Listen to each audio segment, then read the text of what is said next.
Saya mau bertanya, apakah dibenarkan berdakwah itu dibayar dengan uang hadiah? Hadirin sekalian, mengambil gaji upah dari pekerjaan agama termasuk dakwah dari masa dibenarkan oleh para ulama. Abu Bakar memegang tampuk khilafah dan itu jabatan agama paling tinggi, diopahi setiap hari setengah kambing, berarti tiap bulan dikasih 15 kambing.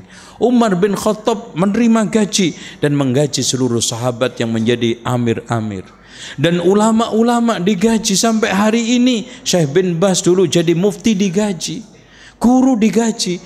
Kalau guru ngajar agama nggak digaji, terus anaknya makan apa?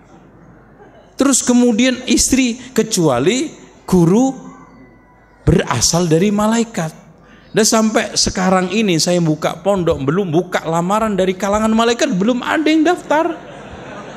Itu realnya Pak, mereka punya anak, punya istri, butuh makan.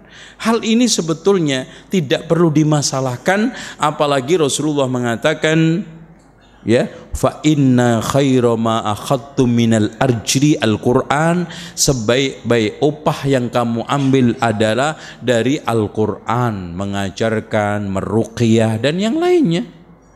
Cuman permasalahan keikhlasan. Dan ikhlas itu bukan berarti soal antum terima atau enggak terima. Ikhlas dalam mengajar di sekolah ialah memberikan maksimal suatu hak yang diwajibkan kepada dia. Itu ikhlas. Ketika antum sekarang disuruh untuk mengajar 2 jam, kalau bisa antum kasih 3 jam, itu ikhlas. Antum sekarang ibarat ngasih latihan silat jurus-jurus, dalam 2 tahun sudah sampai ban ini ban itu, antum sampaikan. Ini namanya ikhlas. Jadi ikhlas bukan diterima atau tidak diterima ongkos. Itu namanya ikhlas digaji, bukan ikhlas dikerja. Nah, yang dituntut ikhlas dikerja apa digaji antum? Kerja. Itu, wah, maknanya ikhlas ialah nggak terima gaji, kemudian ngajar seenaknya. Masuk nggak masuk, udah saya ini ikhlas kok mas, ya sudah. Nah.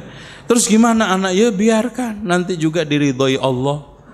Itu dikasih ilmu laduni, nggak bisa.